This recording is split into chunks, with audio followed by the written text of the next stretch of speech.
አሰላሙ አለይኩም ወራህመቱላሂ ተዓላ ወበረካቱሁ። ውድ ተመልካቾቻችን እንደውም ውድ የሄሬ ኮንስትራክሽን ዩቲዩብ ቻናል ቤተሰቦቻችን በያላችሁበት የድንበር ዳርቻ የአላህ ሰላም እዝነት ቸርነት ይድረሳችሁ እያልኩኝ ሰላምታዬን አቀርብላችኋለሁ። በመቀጠል ይሄንን ዩቲዩብ ቻናል ሰብስክራይብ አድርጉ። ሰብስክራይብ፣ ሼር፣ ላይክ በማድረግ አበረታቱን።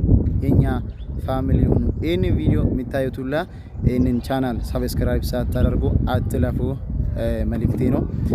ምክንያቱም አንድ ሰው የሆነ ነገር ሲሰራ ሞራል ይፈልጋል። ሰብስክራይብ ማለት ለኛ ሞራል ነው እና ሞራል እንድታደርጉልን በአክብሮት እንጠይቀዋለን።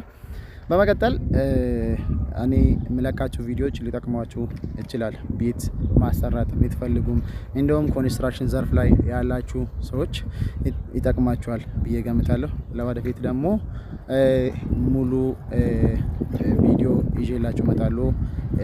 ስለዚህ ይህንን ቻናል ሰብስክራይብ፣ ሼር፣ ላይክ በማድረግ እኛ ቤተሰብ ሁኑ፣ ተባበሩን። እንደሚታዩኝ ይሄው ሳይት ላይ ነው ያለሁት። ስራችን ይሄን ይመስላል። ይሄ የሚታዩት ስራ 1245 ካሬ ላይ ያረፈ ቤት ነው። አሁን ሰብ ስትራክቸር ላይ እንገኛለን። ፋውንዴሽን፣ ፉቲንግ፣ ኮሎመን ጨርሰን ማሽነሪ ወርክና ሰሌክት ማቴሪያል ባክፊል እያደረግን እንገኛለን እንደሚታዩት ማለት ነው።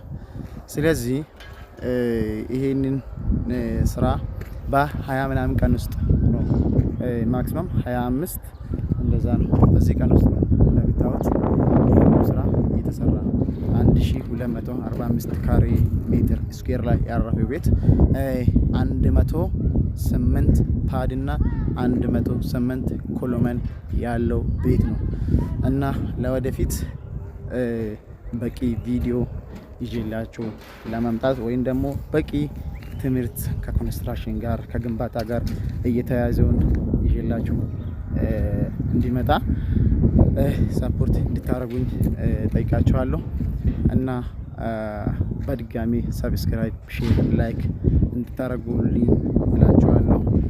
ለማንኛውም በድጋሚ እስከምንገናኝ ድረስ በአላህ ጥበቃ ከለላ ስር ቆዩልኝ እላችኋለሁ። ሰላም አለይኩም።